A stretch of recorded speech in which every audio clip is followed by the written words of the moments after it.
Hi, Rick. How you doing, man? Good morning, Keith. How are you today? I'm doing great, man. You gave a great show topic today, so let's go with it. And the title is The Difference Between Striving and Arriving. Kick it off, my friend. I think this is an important topic. Thank you. I think it's an important topic, Keith, because so much of what we do is always future based. We're always trying to strive to get to somewhere.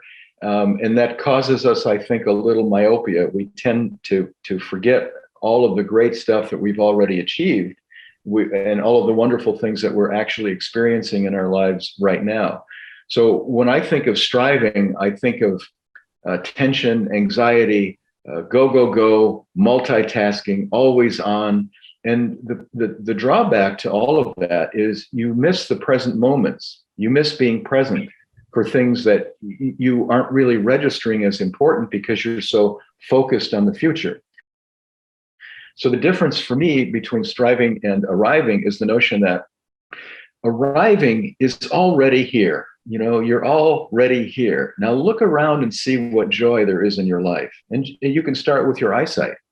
Man, I can really see things clearly. I experience colors. I can see textures. I can see my loved ones' faces. I can see a beautiful mountain. I can see even the crap of life, but I can see it. I can process it. I'm in it right now. Whereas if you're striving, those things are oblivious. Your eyesight is taken for granted, and in fact, you're worried because it's not as sharp as it was a year ago, or you need better sunglasses, or you don't look at the gift of the eyesight. You're looking at ways to improve it instead of accepting what it is and enjoying it and saying, "Man, I am a lucky dude for having that." So that whole concept of striving gets in the way of this sensibility of arriving. And someone said, and it's true, we don't have an experience of human being so much as we do as trying to be more than we are. We're humans becoming. And that's really, I think, sort of backwards. I think, you look at this as having the total cake. And then if you want to do a little more, you want to strive for a little more, well, you're going for the whipped cream. But being content and being at peace with what you have, which are so many gifts that you really need to take a look at, will help you stay in the moment and not delay gratification, not delay a sense of peace until something else happens that you're striving for. Rick, I absolutely love that. And I really can't add much to it, how you define striving and arriving. And yeah, and I think gratitude is something that will root you into the arriving part of it.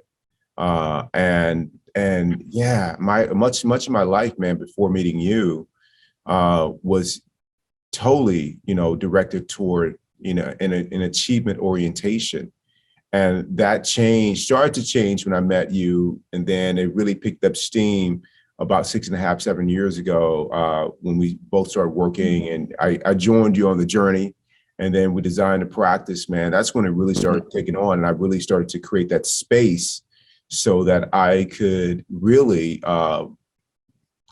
be aware and be in this present moment. I think one of the obstacles for me to practicing the being part of human being and being, in this moment and being what you described as arriving was a barrier was complaining. Basically, because complaining is making an enemy with the present moment, with either people in the moment, with life situations, with events.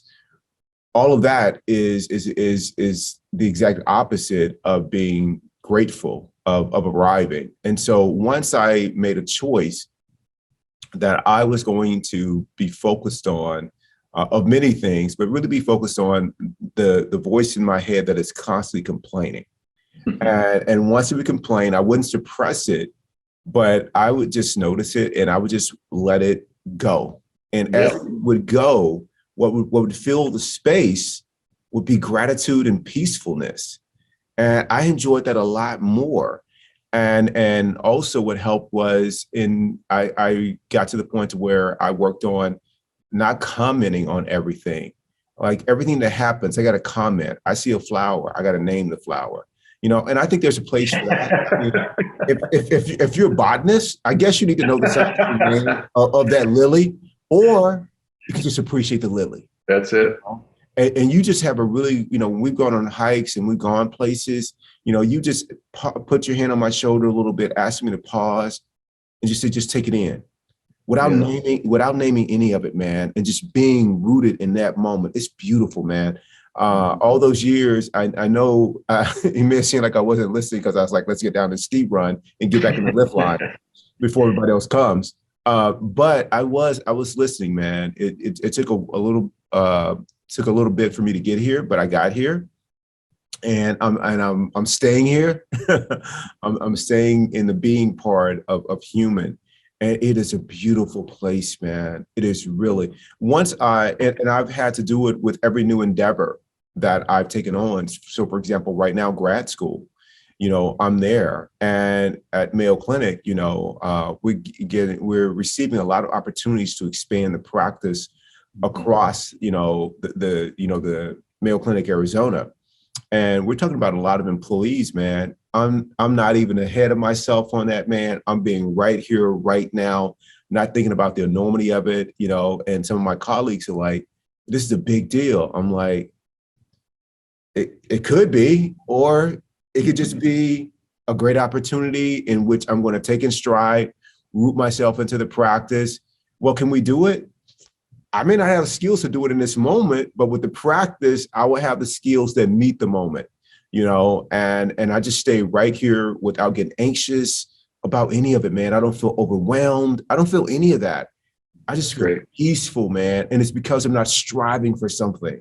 I'm literally, as you mentioned it, I am happy and content and peaceful right here. So you were one of the first people to introduce me to that entire way of living as an option. Mm-hmm. Well, that's a beautiful sentiment, Keith. What you're doing with your morning practice is exactly the right thing to do, where you're rooting yourself first thing in the morning with gratitude and making sure that you are grateful for things that are obvious that we miss when we're striving instead of just being. I think I've spoken about this before, but I want to bring it up again because it's important to this topic, and that is, there's an author, Anne Lamott, Lamott, and Anne has written a book. Her first book, I think, was called Bird by Bird. And the concept is that instead of trying to get everything done on a big project that requires a lot of concentration, a lot of complexity, and a deadline, instead of thinking about how enormous the project is, she has an advice about just starting, just beginning. And then once you begin, you just take it a little bit at a time. And the title of the book, Bird by Bird, comes from a lesson that she learned from her father. And the father was teaching the son, who had a deadline to do a book about birds or a paper about birds. And the kid was just struggling. He couldn't figure out where to begin. There's like a million birds. You don't know what to say.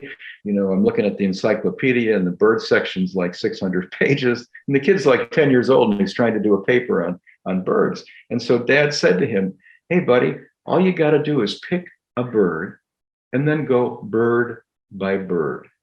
And I think that's a wonderful analogy for how we can live our lives without striving. Take it as it comes. Don't multitask. Work on that problem.